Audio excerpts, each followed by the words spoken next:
The Karl Anthony-Towns trade shocked everyone. A deal that on paper made sense, but completely came out of nowhere. And I've spent the last few days trying to figure out, why did this deal happen and why did it have to happen now? Because typically, we kind of know when an NBA trade is in motion. We get some rumors, there's a bit of momentum on a deal, something that tells us that something is up, but that didn't happen this time. And there's a few reasons for that. First, the Knicks seem to have accelerated their plans in the weeks leading up to the Towns trade. They saw a clear flaw in their roster at the 5 spot with no great solutions out there. The Mitchell Robinson injury news made that even worse, and they knew that they needed to act. This is one of the most anticipated Knicks seasons in the history of the franchise, and they simply can't afford to have something as simple as, we don't have a center, hold them back. Think about it. You're the Knicks. You've put all of these resources into having an awesome season. You've brought in Mikal Bridges, and something as simple as just not having a solution at the 5 spot could ruin the entire thing. They saw Porzingis in Boston and Embiid in Philly, among others, and knew they didn't have an answer to that problem. So they started looking at their options, and what they saw wasn't great. Clint Capella in Atlanta, and that's kind of it. Like Jalen Duren in Detroit, Jared Allen in Cleveland, those guys are too important to their current teams. And the rest of the options just weren't very good. And the rest of the league knew that too. Because for the Knicks to seemingly move on this so quickly, there must have been other teams in on a possible Towns trade. He must have been more available than we realized.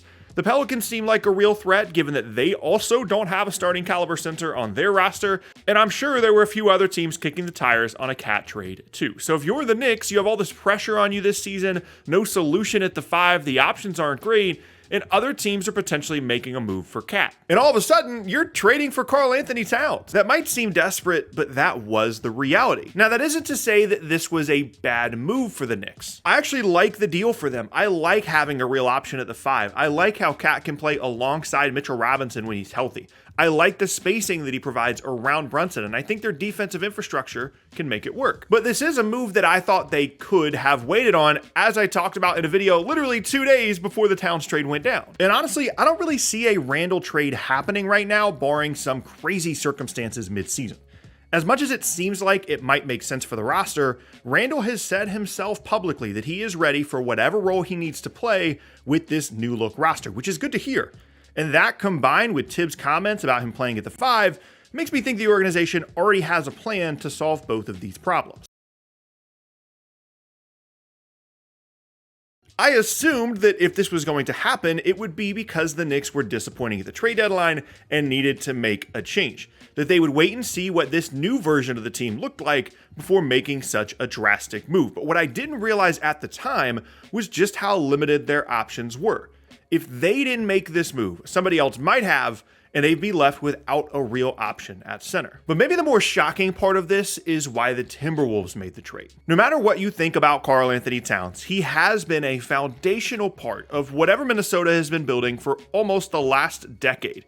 From when he was drafted first overall back in 2015 to now, he has been there through it all. And right when things improved for Minnesota, they sent him packing. Now, there are a lot of reasons why Minnesota felt like they didn't need Karl Anthony-Towns anymore, but the biggest reason that this deal happened now, by far, was money. Going into this season, Minnesota was projected as one of the most expensive teams in the league, which makes sense. They just made the Western Conference Finals and were clearly a contender once again.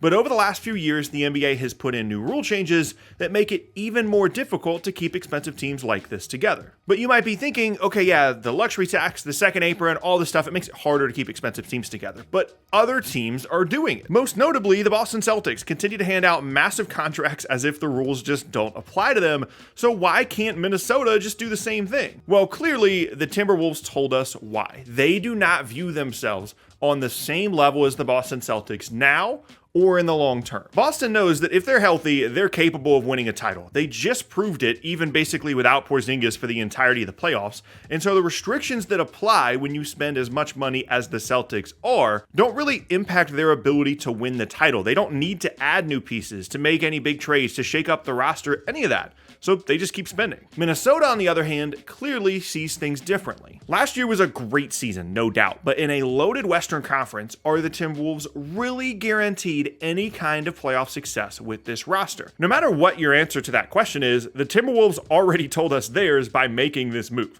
And if there was any doubt whatsoever, they were taking a huge long-term risk by keeping this team together.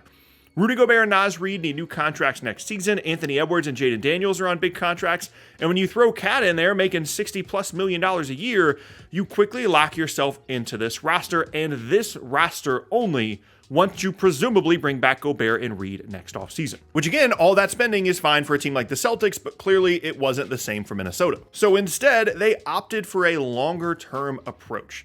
They began their offseason by getting younger, moving up in the draft to get a dynamic young guard in Rob Dillingham, and then made the Towns trade to create a ton of flexibility. They get a great floor spacing rotation player, which they desperately need in Dante DiVincenzo. They get an extra first-round pick as an asset, and they get Julius Randle, who on the floor can be an all-NBA caliber guy for them, and is also conveniently an expiring contract that they can look to move either at the deadline this year or just let him walk in the offseason to save some money.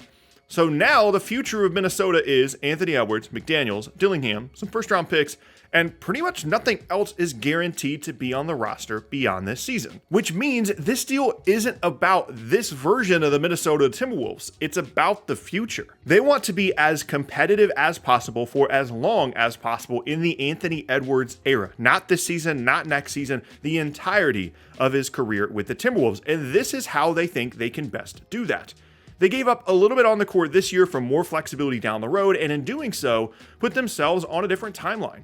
While teams like the Nuggets, Warriors, and Lakers know that they have to make all-in moves to try and compete, the Timberwolves want to be more on a timeline of a team like the Oklahoma City Thunder. So although the deal itself was shocking for them, they probably aren't done changing things around Ant. Given the overlapping positions, I can't imagine that all of Gobert, Reid, and Randle are going to be on the team next year unless they take discounts on their next contract, so it's clear that at the core of the Towns trade, this was a money-saving move, which, although probably makes them worse as a team this season, could easily be the correct move long-term. However, there's a piece of all of this that nobody is really discussing.